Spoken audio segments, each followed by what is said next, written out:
Live. It's Cinco de Mayo 2025 on our Ask Me Anything insurance sales and marketing training extravaganza. I will be yours for the next probably 55 minutes till the top of the hour to help you with anything related to selling insurance and marketing for insurance.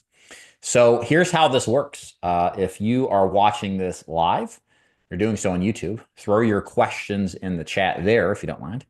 And then I will be happy to answer those questions and give you some assistance. Whether you're interested in the DIG agency or not, doesn't matter to me. Happy to just help out in any way that I can. And I was thinking in the run up to starting our training day, I always like to start it with some sort of beginning conversation. And I really didn't have any planned prepared speech or statement. But the idea of talking about persistency and the quality of business kind of stuck out to me as a conversation point, I think worthy of having. So let's have a quick conversation about the quality of business, how to enhance and improve your quality of business as an insurance agent, and why it matters, and some actionable steps you can take no matter what it is that you're selling to make sure what you sell actually sticks. Because in the insurance sales game, it's not what you sell, it's what stays on the books. Your ability to make an income selling insurance is only as good as the quality of business you write. You will find out really fast if you are an excellent hardcore closer that closes anything and everything relentlessly, that it's not good enough just to convince somebody to agree to buy. You have to also get them to agree to buy and keep at least for 9 months, if not 12 plus months, as long as possible. Because in the insurance business, there exists what's called chargeback issues. So chargebacks are what you have to pay back after a sale is made if you are what's called advanced commission. So really, for most of us out there, you are paid in advance on commission. That's your income that you make after you make a sale. But that really is just a fancy word for a loan that is contingent on the policy you sold to actually stay on the books for how much ever time the advance is for. In most cases in life insurance, like in final expense, it's 9 months advance or 75% of the first year commission. Sometimes it's 50% with some carriers. So where does this lead us? Why does this matter? Well, you have to sell something with the intent of it actually staying on the book. So I think it's unique in our segment of the business of just sales in general, that what you sell, you have to consider in the way and how you sell it in order to maximize its stay on the book. Because if it lapses because the client is because there's billing issues or it's too expensive or they get replaced, you now have to pay back that advance because it was contingent literally on that policy staying on the books. Does that make sense, y'all? So if you're new, it's really important that you not just write any type of business, but you write really the best kind of business that will stay on the books, because the policy that stays is the policy that pays. And likewise, especially really with all insurance, but especially life insurance, the one that stays is the only one that's going to actually do the job when the time comes and the client kicks the bucket, right? So what are some actionable strategies you can do to lift your persistency? So I'm going to give you things that we do. And if I can, I'll relate a story to how, when we applied it, how it affected us. So the first thing that I would absolutely recommend doing, and I picked this up from Peter Roberts, who put a video out a while ago, and he talked about collecting the premium up front. Now, this kind of stood in contrast to what I've always believed in the final expense space. Sometimes you have to challenge your pre-existing beliefs. I always taught that final expense, and it still largely is for the most part, a buy now, pay later type of business model. But the problem with buy now, pay later is that they don't really buy it. They just agree to possibly pay it at a future date. And what we see happen is that if you put off the payment of the policy at a future date, the higher the chances of you not actually collecting the first premium. That is what we call the not taken. The client didn't take it. They were approved for it, but they didn't take it, meaning they didn't pay the premium to make it in force or to make it an issued piece of business. And so the goal is ultimately, and what we found, what Peter found, and what we found too, is that by collecting the premium up front as quickly as possible on the first call, the likelihood is higher that that piece of business will stay on the books and not go not taken or not cancel if you collect that premium up front. So how do you do it? You just basically say somewhere in the conversation after you're writing the policy up, so do you want this policy to go in force today? Are we going to go ahead and draft that today? What bank account are we going to use? You just presume you're going to take the premium up front. And then if they give you some pushback, you ask them why. Here's why you should do it. Covered right away, assuming this is approved. It's the safe play to get full coverage in force. Do you want to go ahead and do that? So, but of course, if they don't want to do it, they can't do it. You can always push it back. It's not bad to do that. It's just better if you can get the money up front. So long story short, best thing you can do to improve persistency, otherwise the amount of policies that stay after you sell them, is to get the money up front. Okay, if you're doing this in person, get that check. Have them auto draft it right away. Whatever you can to collect today is going to result in better quality of business. The next thing you want to do is Social Security deposit billing. Now, this is a final expense thing. If you aren't selling final expense, you want to time the premium, in other words, to when the check, whether it's their Social Security check if they're final expense or their regular recurring check if they're just, employed. You want to time it as close as possible when that check deposits. This is critical in the final expense space because our clients all know that their check comes in on a certain day and at a certain time. And you want to beat them figuratively and literally, really, to the bank to take that money for the premium so they don't inadvertently withdraw more money than they should and cause a lapse or a missed payment. And then you got to chase them down, and that's hard enough as it is. I would say probably 50% of missed payment issues happen not because the client doesn't want the coverage, but because they were careless and forgot that there was a premium coming out. And the way that you minimize that chance of happening is simply by using what's called Social Security deposit billing if you're in final expense. All that means is that you collect the money on the date the check comes in, okay? And it's not necessarily a numerical date. Sometimes Social Security pays early because of a weekend. And so you have to have a carrier with that flexibility. We like American Amicable. They do a really good job of it. Also, SICA just employed or deployed Social Security deposit billing. Trinity Family Benefits really good at it. To me, it's non-negotiable. It helps boost and lift persistency automatically. It's very easy to do and initiate. Most of your clients appreciate it. So I absolutely recommend you just sell those carriers if you're in final expense that offer Social Security deposit billing, or if you're selling regular insurance, just time it to when the check comes in as close as humanly possible. Okay. Also, of course, we like to sell the premium. I've always been a big advocate of this ever since I got into the business. I learned this from a gentleman named Tim Winders. I think he sold out to Integrity a while ago. I don't know if he's still in the game or not. But what he would do is sell premium versus selling the face amount of coverage. So in other words, most agents will go in there and say you want a $15,000, $20,000, or $25,000 plan. Nothing wrong with selling that way, by the way, guys. But what in the final expense space, at least, and I would argue probably the rest of the life insurance space, you're up against the issue of can they actually afford what you're offering?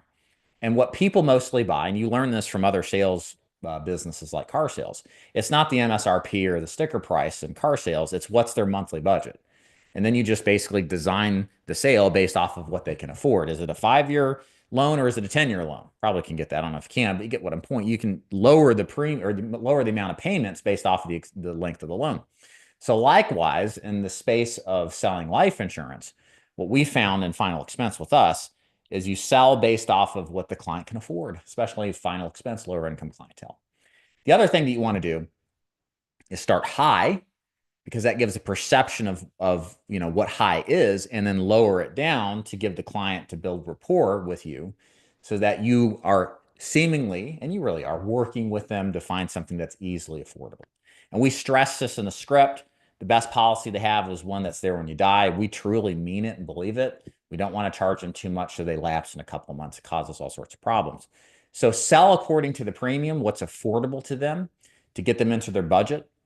Start high to go low and then go low if you need to. That way you pick up the big premiums when they present themselves, but you also get all the smaller ones too as well. And you want the client to be 100% convinced that they can afford it. Again, if they can afford it, that's usually the biggest price objection.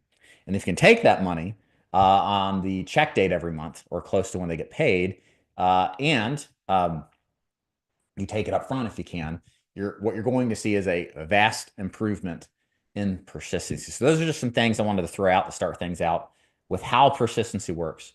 and how to improve your quality of business, guys. It's a huge problem. I'll end with this, and then we'll take your questions in the chat. If you're joining live, throw your questions in the chat. Happy to answer anything you'd like to. Also, if you like this content, please consider hitting the thumbs up button. That tells YouTube algorithm to promote this more widely to people who are insurance agents. And thank you for doing that. Last thing here is the consequences of not paying attention to the quality of business is that you will have a lot harder time cash flowing, making an income from your sales. The business will be very frustrating because you'll be spending more time servicing, trying to reinitiate sales when you should be closing new business.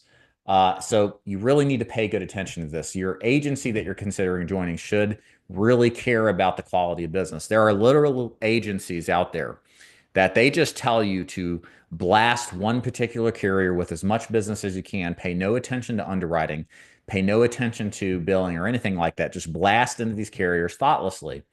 And what they don't tell you about are the consequences of doing so, and which usually end up being you make less money, if not all money back in a big way.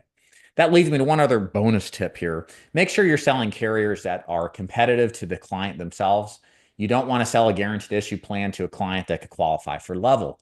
That means if the client has to wait 2 years, if they don't have to wait 2 years, but you force them into a policy like that, it's just a matter of time before another agent calls. And as long as they're not completely incompetent, they'll probably replace the plan with a better quality policy.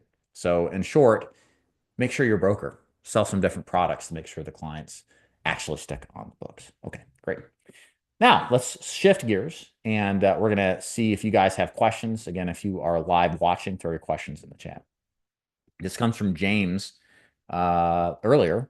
James asks, best plan or timeline for someone trying to transition to financial services, still needing full-time income to pay current expenses while studying to pass exams, transition, grow in a new role. So I'll just tell you what I did. When I started in insurance in 2011, I wasn't full-time, but I had a business. I was a personal trainer. I had clients, but it was obvious at the time that the long term, even the medium term, I was not going to be successful. I was at an impasse and I wanted to get out of that line of work and get into something more fruitful. But I was still making money. I didn't want to give it up because I had a family to take care of. And so in my research, I stumbled across life insurance and specifically the final expense market. Loved it because it was transactional. It was activity oriented. It was rinse and repeat. You didn't have to sell friends or family. Just get out there and talk to people and try selling. But my problem was I didn't want to jump full all the way in because I had responsibilities as a husband and a father, right, to take care of my family.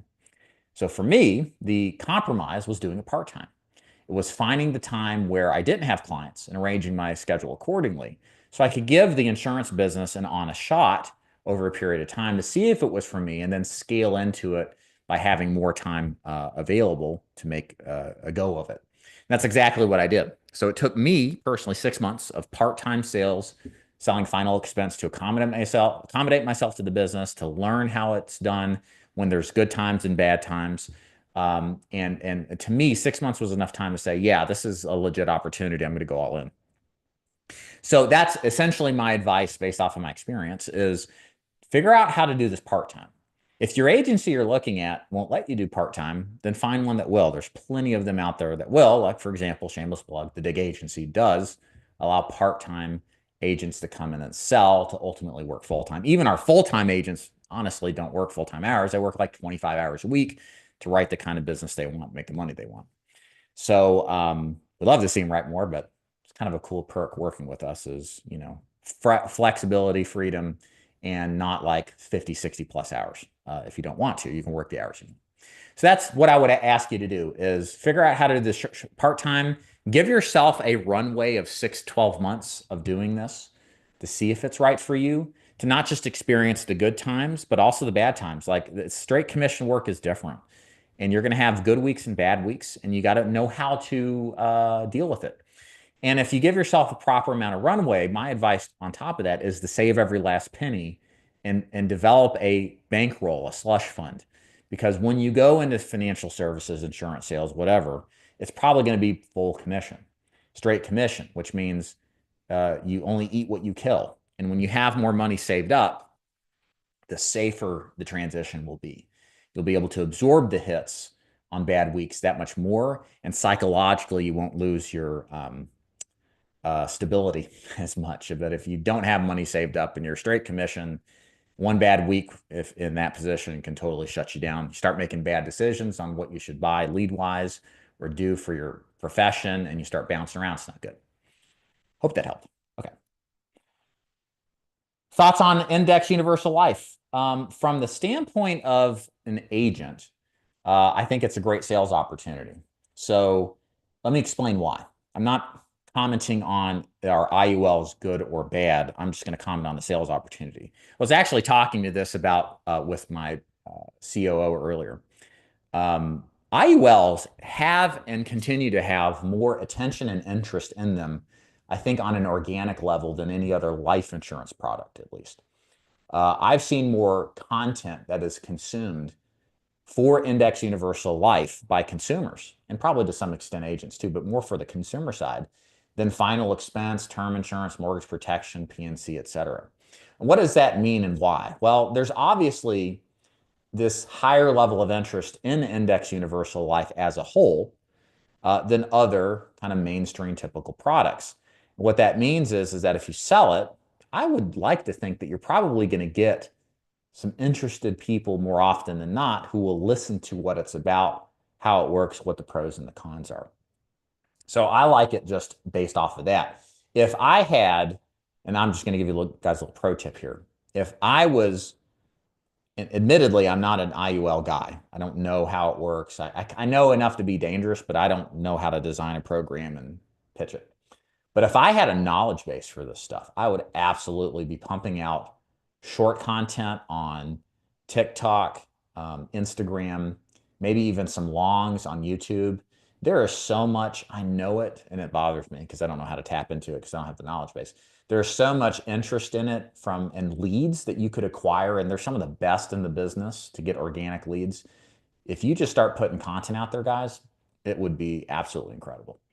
People are already doing it, and there's a ton of it, and the volume of content is great. So I think the interest level, the demand for the content is high, which to me is the ideal situation to be in.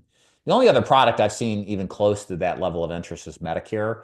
By default, Medicare is a technical product, and it's one in which people do a lot of research for. So you find a lot of people on YouTube looking into it as well as the other social platforms. So yeah, I would, yeah, if I was in that position, I'd be going all in on it. But yeah, I think it's a great product to sell. It's a great product to cross-sell, especially if you get into it in front of term clients and cross-sell IULs, whether it's up front or at a future position. As a client, I don't know. I know the concept is great. You know, make a return on your income, and there's a floor to what you could lose, or you don't lose anything from a cash value standpoint, and you get to retire by taking draws out of it. So it's a tax advantage. So I think there's some appeal to it to a segment of the population. So I think it's a great thing to sell. Okay. Alan, during the application process, are you re-asking medical questions the prospect or already have the information needed, pre-qualified medical questions? Yes, I think some agents do, some agents don't. But what I would always do is so I would look at health questions kind of as a two-part process. So in the beginning, it's just general qualification. Hey, do you have any major medical issues that we need to know about that might be a problem? What medications do you take, right? So we kind of collect an image of what their health situation is like, okay? But then as we go through the application, I want to actually ask them word for word what the questions are. It takes a little more time, but what I found is if you're sloppy on underwriting, you're sloppy getting approvals, and you're sloppy writing business. You won't write as much. You'll lose more necessarily. Nothing is worse than having to lose business you should have gotten. I remember clearly I had a client that they were about a $2,000, $2,500 AP deal, like it's a sweet deal. And I had them dead to rights. They were sold. Everything was golden. But the first person I totally screwed up. She's taken some what was it? Migraine medication that was used for seizures. She got declined. It was stupid, but it was right there in the app and also the prescriptions. I didn't ask it. I lost the deal. Then I pivoted to another company and I got a verbal for it. At the time you had to send it in. You couldn't do an approval for it. Then I went into the dude, and same exact thing happened there. He had a not a heart procedure, but a heart test to see the health of his heart. I forget what we call them. And they were still waiting on the results. They had a pending medical evaluation waiting on the results. And I totally lost that one. And by that time, we were there for 3 hours. This is back in-person days. And they were just like, forget it. We'll just stick with AARP term or something. I was like, I remember I was pissed. I'm kind of embarrassed to say it, but I like gassed away and spun out on the driveway. And I was so mad, but it was really my dumbass fault. If I was more careful in doing the underwriting, then I would have gotten a deal, or at least much higher odds of getting a deal. But because I didn't, I lost the deal and I was angry. One of the few times I lost my composure. So moral of the story is, yes, I do recommend it because it just results. It's just a great way to up your total business of submissions that are approved. And it doesn't take that much more time. And it's harder to pivot off of a client, especially over the phone, that you've taken them through the whole app and then they get declined. It's harder to get them to agree to doing another app. I'd rather take care of those problems up front. Great question. Thank you. I'm an agent, hey Daniel, with a Medicare agency that just started a new final expense campaign with only 4 carriers. What are your thoughts on this? Yeah, I mean, it's what we do, Daniel. Our main carriers are American Amicable, SECA, American Home Life, Trinity Family Benefit, that's one company. And then what's the 5th one? Mutual Omaha. So we have 5. We could probably parse it down to 3 if we really had to. So why do you do 4 or 5 companies? It's just easier to learn than say 8 to 10. And what happens realistically is that 2 of your carriers, maybe 3, will get 80 to 90% of your business, and the rest, it's just like chump change spread out. And from a debt management point, it's easier to advance commission off of a smaller amount than more. I could get into that, but I won't, unless you want me to. But yeah, that doesn't sound wrong by only offering 4. Morning, David. Leonard here. Hey, Leonard. Thank you. Appreciate it. Appreciate it, Mama. Norse. Hey, Norse man. Good to see you again. Dave, have you seen and or reviewed Transamerica's complete new revamp of their FXP product with increased commissions, day one coverage, instant decision, text to sign e-app process? All right. I'll have to do my little trans talk here. So, as an agent, I started writing Transamerica in 2011, maybe 2012. I wrote more Transamerica and final expense than any other carrier in my repertoire, perhaps other than United Heritage, which they're out of the market for the most part. So I have a lot of firsthand experience, not just for a moment in time, but over many, many years as an agent, but also recruiting agents. And one of the most frustrating things, and I say this publicly because Transamerica could be an amazing company for final expense, but their application process has always been an utter and complete nightmare. Even face-to-face, we would have an application that was, I don't remember, it was like 10 to 15 pages long. And you had to get 5 or 6 written signatures. Now, as a face-to-face agent, if you forgot a signature and you're an hour away, very annoying, right? Or if they forgot to put in the middle initial, they'd send it back to you, right? Stuff like that. It's very annoying and it increased the not taken rates, or just the stuff that never even made it to underwriting. Then the other thing with Transamerica is their underwriting has always been, it grew to become historically inconsistent. They would start asking questions about underwriting that weren't actually on the application. And that defeats the purpose of final expense, which is it should be black and white. They either approved or they are not, right? And with Trans, you had to submit it to see if it was going to be approved. So you couldn't even do a phone interview. So if it wasn't, then you have to come back and try to rewrite them. So a lot of this you can manage, but what I found is that this application stuff has always been a problem. The length of the application, how particular it is, and all of this. They actually changed the application. I kid you not. I think this was 18 or 19, maybe it was 20. They went from like a a 11 or 12 page application, like a 25 or 30 page application. Like it was just unbelievable. And then they had a clause in there that said, if your client, and I this is a rough estimate, but if the client was taking painkillers for more than a 6 month period of time, they couldn't be considered for level. Now, again, this may not be the case now, trans. But at the time, I was like, dude, that's like 1 out of 3 of my clients. Like, I'm down here in the South, man. Like, everybody and their mother is on hydros, for back pain or whatever. And so it's like, I'm not going to write this because it'll just get declined or rated up unnecessarily. So I walked away from it. And I've had people over the years say, oh, it's now the time as Transamerica is turning around. It's going to be a great company. And it's a great company. But for the final expense product, they don't seemingly listen. And then they would send out surveys to agents to get their feedback, but they would never actually take things that were said to change it. And I say this all out of an interest of love with Transamerica. I would love to help them fix their application and make it more final expense friendly because I like the company. I thought people over there were really nice and the company's great. But final expense product's always a struggle. So I don't know. And so I've developed this kind of paranoia and like, let's see what agents say that are not in my agency before I start to actually use the thing. And I want to see a consensus form that the e-app actually is easy, that you actually do get instant decisions immediately, all this stuff. Before I go blow a bunch of money on leads where the apps don't get approved and waste it. So y'all have to tell me if it works. And I need to hear a lot of you say it works for I'll pick it up. All right. Let's keep going. Good question. Otherwise, it all sounds great on paper. All that sounds good. Daryl says, what is a turn time between the sale and underwriting approval?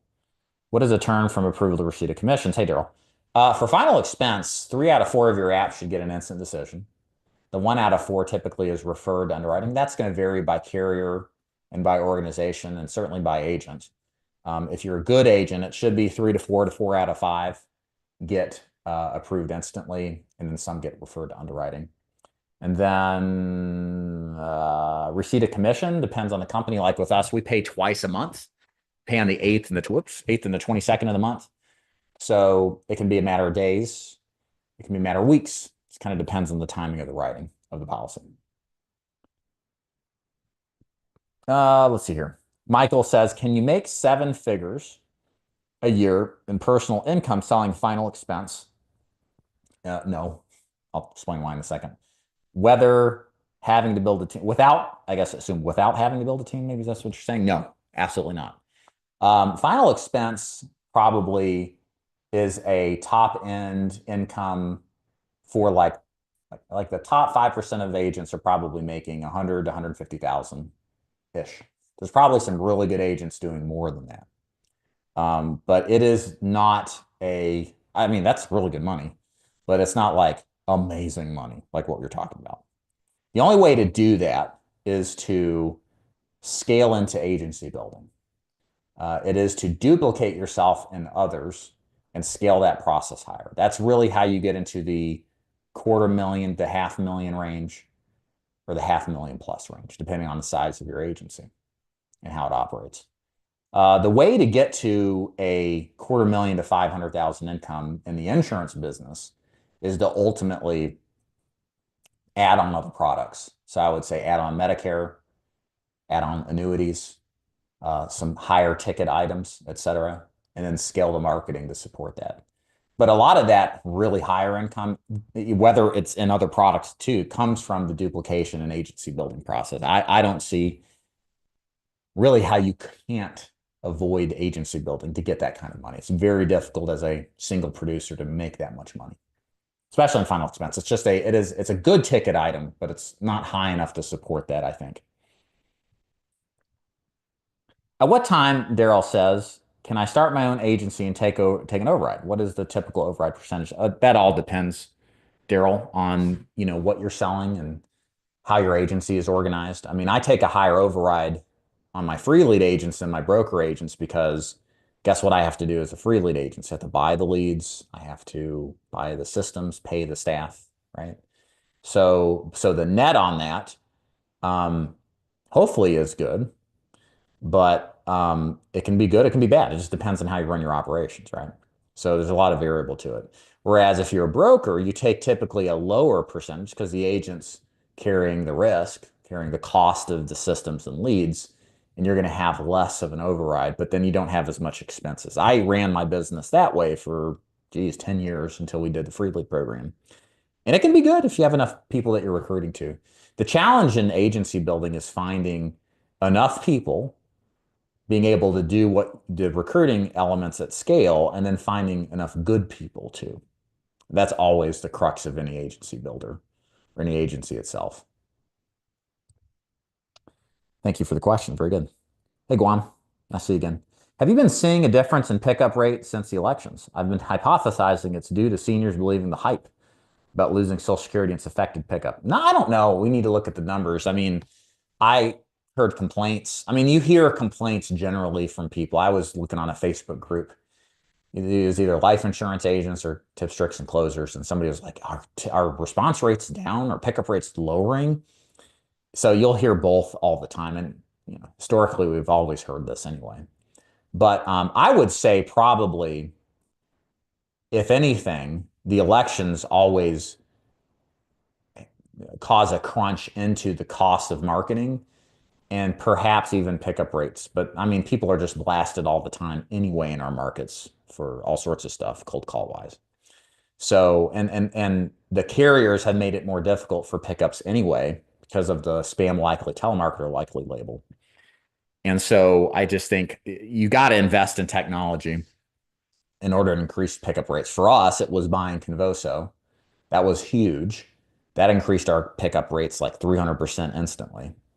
And our agents who had to work 40, 45 hours a week to write 10 plus policies can do it in 25 hours now.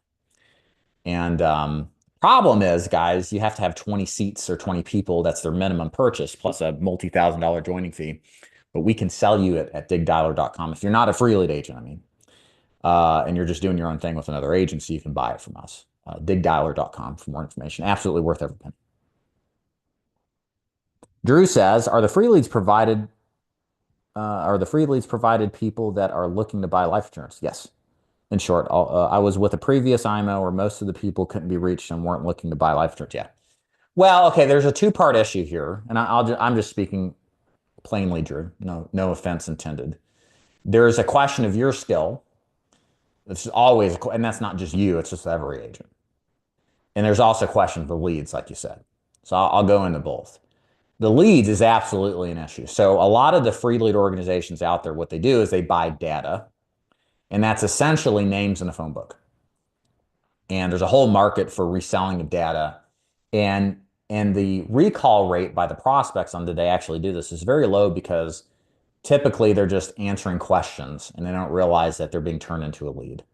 But they agreed to being a lead and being resold as such at some point in this, funnel that they got involved with. So what happens invariably is that a lot of these are just complete trash, right? Very difficult to work, and very few of them pick up because they're just constantly called and harassed because their information is sold a bajillion times over. Whereas like what we do is all internally sourced leads. We control the creation process, the funnel process, the qualification process. So the leads are a lot more cognizant of actually requesting life insurance information and wanting to be sold. But therein lies the other number two issue, which is your skill set absolutely makes a difference. I mean, we have people who join our organization that don't make it because they don't understand how they can convert somebody in the beginning that says things like, I didn't do that, or I don't remember that. And we train them and coach them and develop them. Some people don't ever like really apply what is taught to them. So, and these leads are really good because we have people closing a tremendous amount. So it's like, it's a both and issue. And what you have to make sure you're doing is one, question, explore, get more ideas of what the agency you're thinking about joining and currently doing is doing to actually get leads. They should be able to competently tell you, okay, here's how we get our leads, here's how they're acquired. They should be able to explain it pretty quickly and with some detail. And then the other side of it is like, are you doing the best you can to get better? One thing, like I told my son, it's like, just some dad advice, which applies here. You can make mistakes, but trying to make them only once in life. Don't be the guy that makes the same mistakes over and over and over again in love and life and everything else in between. You'll never really get ahead. And in some sense, getting good at this business is about you're going to have, I kind of picture it as like you're in a boat and there's a bunch of holes and there's water leaking in. Eventually you're going to sink. At some point, it's about plugging those holes. And eventually you're always going to have holes in your game, but are you going to be sunk by one hole? Probably not, right? So work on figuring out where the holes are, getting some feedback and fixing them for good the first time. And eventually you just won't have any holes to plug. So always be looking at yourself about ways that you can improve. Good question. All right. Any inbounds for the free lead program? Yes. Yes, we do inbounds. We do, they originate from our leads. They call in. All of our new agents are exposed to some degree to inbound leads by design. So those definitely are part of it.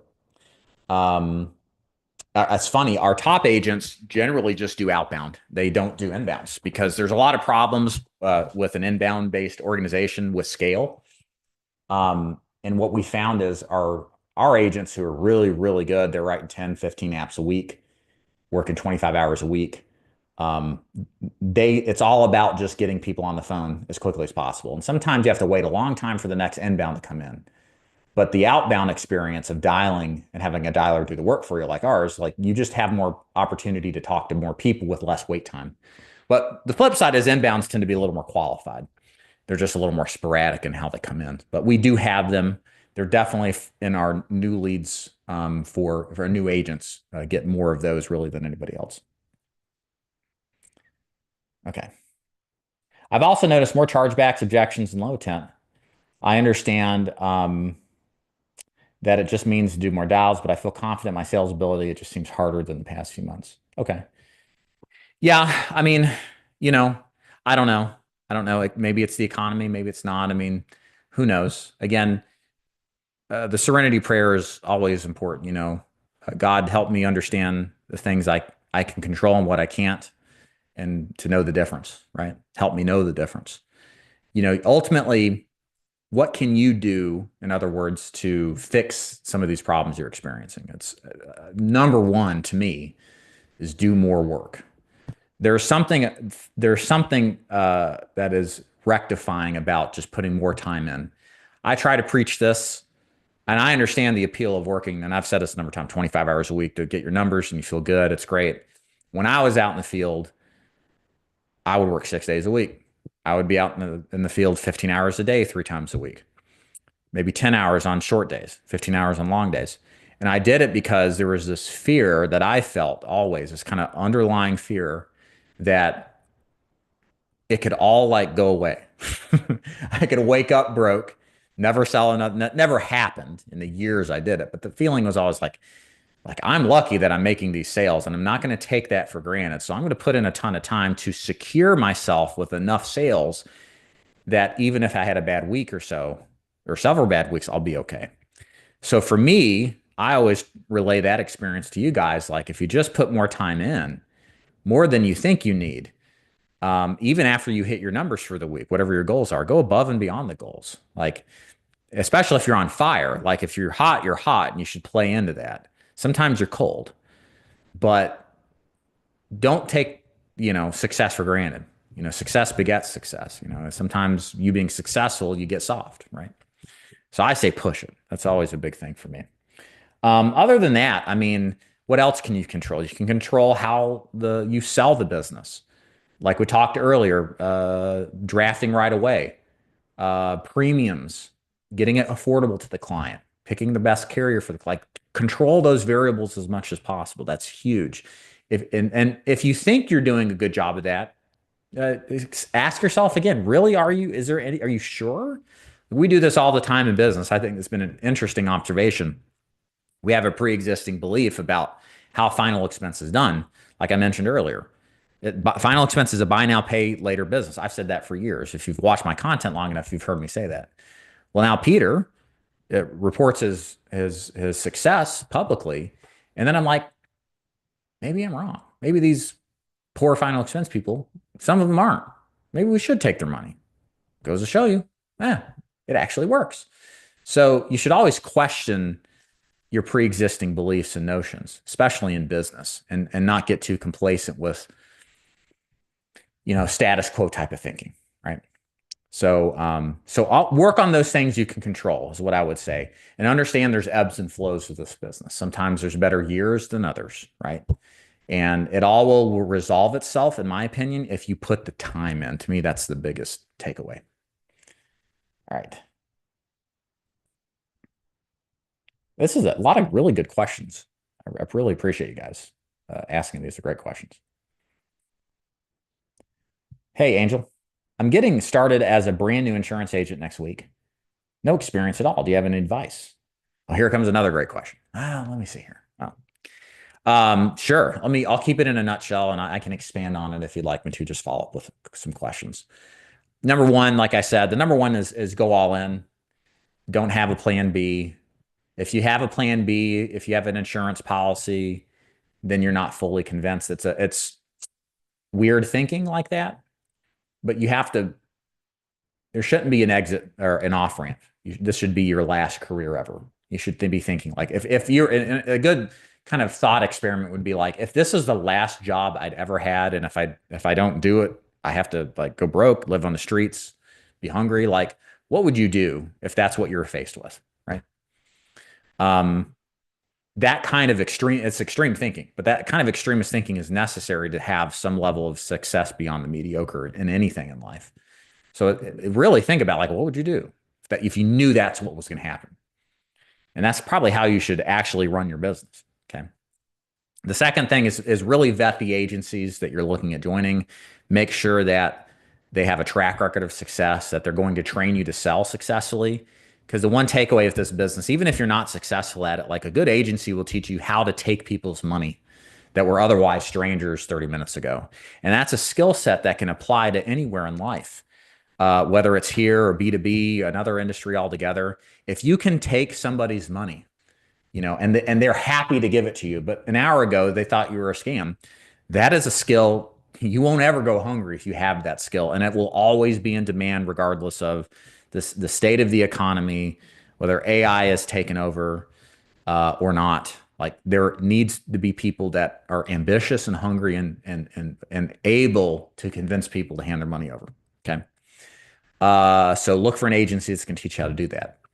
And then the track record of success. And I think just, give yourself, be humble and honest with yourself. You are going to suck starting off. It's okay. You're going to be terrible. Expect that's the case. Come into it with the realization that I am terrible at this business. And be okay with that, in so much that you're open to how you can get better.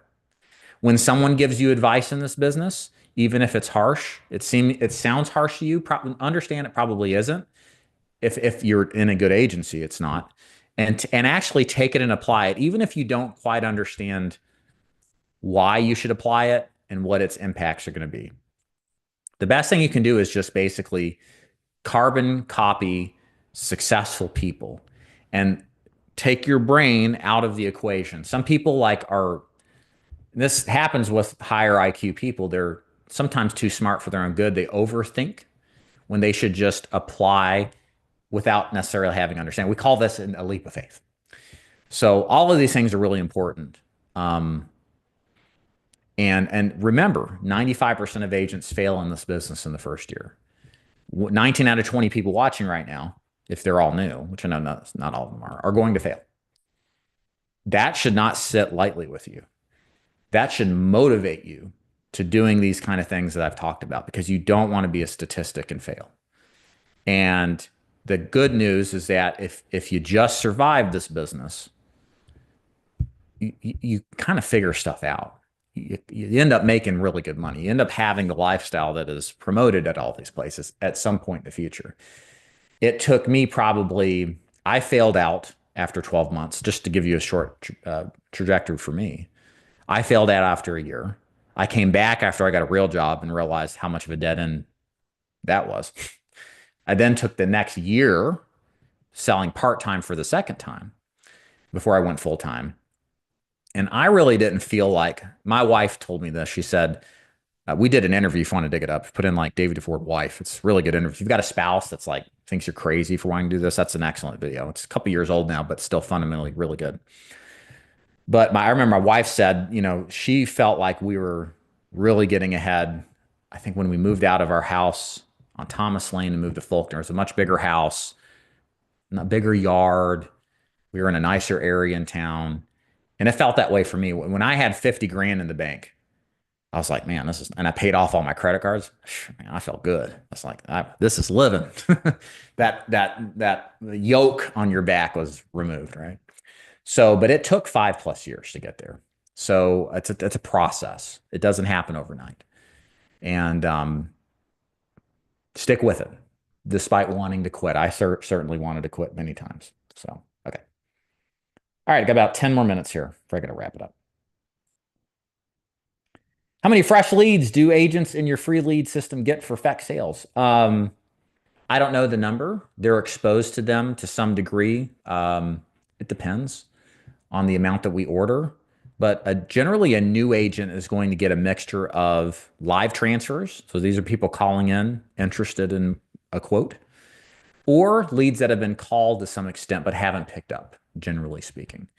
We're not having our agents call leads that are like a year old or even 6 months old. So it just depends. And I like to say this so everybody understands this. We run a meritocracy. So the agents who prove themselves in the beginning with a mixture of live transfers and work, and when we say work leads, they've just been called. Most of them haven't been talked to. But when an agent starts closing those, we recognize and start seeing their talent potential. We aggressively move them to the freshest leads possible with the least amount of time waiting for calls. So we test our agents to see who's got the stuff, and we want to move those people who show potential to the best of the best. So I always say we're meritocracy because that's what we want. We want that person that wants to put the work in, wants to succeed, wants to get results, to move up to the best of the best. So yeah, that's how that works. You're welcome. Thanks, JP. All right, here all the questions coming right at the end. All right. Hey, Mr. and Mrs. Martin. Hey, Dave. I'm starting face-to-face, old-fashioned, but it still works. Have you seen sales drop drastically during hard economic times? At what point would you add in Medicare? I don't think so. I think final expense is more immune to a lot of the issues that are going on economically. I'll give you, again, I'll try to keep it brief. I started during the Great Recession in 2011. I continued to sell into the Trump era in 2016 when the economy kind of turned the corner there. We sold throughout COVID, where there was a ton of economic fear, and all the way up until now. Now we got the tariffs. We've gone through all of these events, and final expense has stayed. And this is one of the things I really like about it, because I was a personal trainer. My business, in part, failed because of the Great Recession and the money fear people were having because they didn't know what's going to happen to their investments. But final expense doesn't experience that because A, you're dealing with something that every person goes through, which is dying and having to pay for the funeral. And then B, the clients we have receive Social Security regardless of the state of the economy. And what if Social Security goes away? Well, if it does, then a whole bunch of people are going to vote for the politician that says they'll get it back. And nobody wants to take that risk because that's how you get, if you guys are looking for political unification, try taking Social Security away. It will exist. It will happen if that happens, which means it will never happen. It's the third rail politics. So to me, that it allows us to have a consistency in the business model that you don't get in other ones, even like term insurance, et cetera. Even if you look at like Lincoln Heritage, their growth in sales was from 2010 to 2020 is like 10 or 20% a year to some extent, consistently growing every year. And they're one of the highest priced companies, and they only sell one type of product. They only sell their product. They're not even brokers. So I think all of this leads to the point that I'm making, that I am less concerned about the economic state we're currently in than I would be maybe if I was an IUL only person or a term only person. I would be a little more concerned. So all of this is good for us. Now, if you're Yeah, I'm speaking only from final expense and to some extent life insurance, but I'm sure PNC different. I don't know PNC, property casualty car insurance. That's a whole different animal. So it's going to depend in sorts to what kind of insurance you're selling. All right. Hey, Naomi. My long-term goal is financial advising with my first financial tool being life insurance and then growing from there. Any strategic tips moving through the reins of the DIG agency? So for us, I mean, we're a one-trick pony. Like all we care about is selling final expense and life insurance to the maximal extent possible and training you how to sell it in that fashion. We are not a holistic multi-product strategy. And a lot of our products don't have equivalent crossover to like if you're thinking like selling mutual funds or that kind of thing.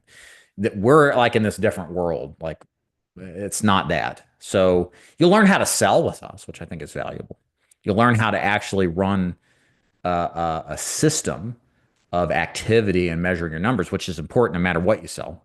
So I think there's some fundamental stuff that you can learn, but ultimately getting to the financial services side, if that's where you're saying you're going to go, we don't have a clear avenue to that direction. It's just not our, no, we don't have anything against it. It's just not what we do, right? It's like Chick-fil-A. They don't sell tacos because they think tacos are gross and disgusting. Chick-fil-A just knows chicken, right? So that's kind of, we know final expense and life insurance. That's our bread and butter. All right. We use Convoso, Abbott's Freedom. Excellent system. I'm transitioning effects during this season, looking for best scripts. If you want my Mr. Winters, if you want my script, daviddufour.com/ISS. You can get it for free there. It's what we actually use in the agency. Like 95% of it is the same. We've made a few adjustments lately, but if you go there, daviddufour.com/ISS, sign up. It's a free account. We have like 30 plus hours of deep dive training for final expense Medicare ACA. My script for final expense telesales is free there. There's face-to-face scripts. My several of my books are free in ebook format. There's a forum you can communicate with. It's great. And it's free. You don't have to pay anything. So find it there. Okay. Make final expense and grow your book big and then go back and sell your, but yeah, that's the other thing. Oh, somebody mentioned transition to Medicare. It's hard to say. 1 to 2 years in. A lot of people, we used to do more heavy Medicare work, but what I found was of all the agents who transitioned to Medicare, most didn't make it because juggling multiple products was very difficult. Cash flow issues occurred, and agents just couldn't make the transition as well as they'd like to. So we dropped. I've been like 5 agents or less who did it, and so we just kind of went back to final expenses being the one thing that we're going to sell, and life insurance more broadly. Yeah, thanks, Juan. It depends, pizza on the agent and then also the carrier. We see some big differences between certain carriers over others. It just depends. What is your advice on calling very old leads? Just treat them like they're brand new and fresh. Act as if. That's probably the best thing you can do. Angel, I'm going door to door today. Good luck. Just to lose the fear and try to get some leads. Remember the paradox of sales. You're a great agent in this business if 9 of the people tell you to go to hell, but the 10th one buys. Like the best agents, their numbers sometimes are that bad or good, depending on how you frame it. Hey, Leonard, if I'm accepted into DIG Agency, since you're strongly advised 6 to 12 month minimum in training agency, can agent be released sooner because they don't have what it takes? Yes, absolutely. We always release. The only conditions that we wouldn't release would be if you owe us money on debt. That would be the only issue. But other than that, if it's not a good fit, then yeah, absolutely. You can go somewhere else. Not going to hold you hostage. What is the main difference between DIG and American Income Life?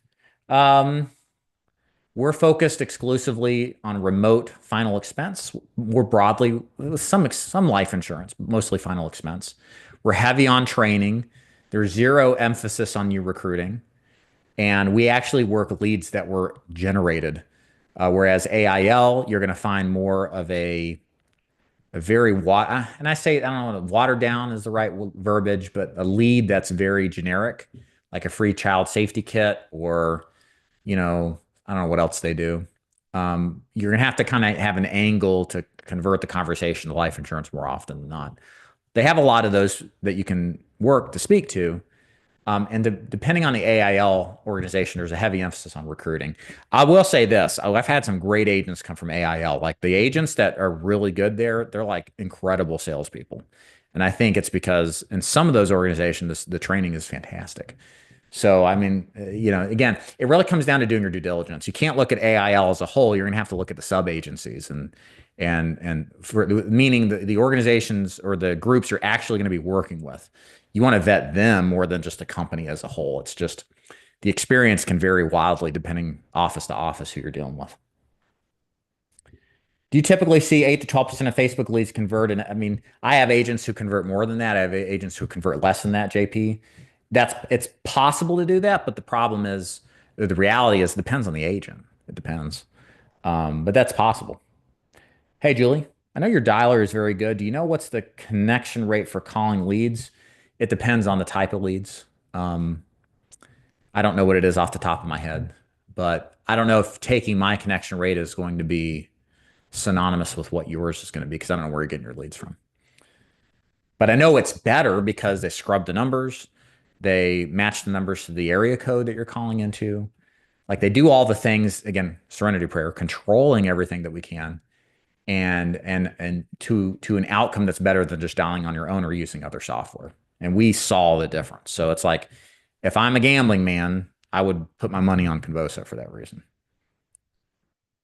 And it's a system dial. Like you don't actually do any dialing. You just wait till it's connected. You get a visual sign when it is, or an audible sign, and then you start your pitch. It's great. Well, ladies and gentlemen, that's it. I got a meeting here starting briefly. Again, shameless plug. If you're interested in the DIG agency and want to join, go to davidduford.com. Again, I'll put it in the chat. It's my name, davidduford.com. We recruit agents to sell final expense and life insurance remotely using our free lead system. Our agency is very attractive to those who are part-time as well as full-time. New agents are more than welcome as well as experienced. And if you don't like the idea of spending thousands of dollars every month on leads and you just want a system to plug into to learn how to sell, to get great feedback, and to make good money, then our system is the one, and our agency is the one to join. So we have an overview video on the main page at davidduford.com. Watch that. It's lengthy, but I like to share with you the good, bad, and the ugly early on and up front versus, after you get started. So we want you to be as fully informed as possible about who's a good fit and who isn't for our organization so that when you join in confidence, knowing that it's a good fit. So again, go to davidduford.com and then learn more about joining. Yes, we do. Yes, Billy, we do promote commission increases based off of sales production. All right. Thanks for being here. We'll be back next Monday, and y'all have a good rest of the day. Peace.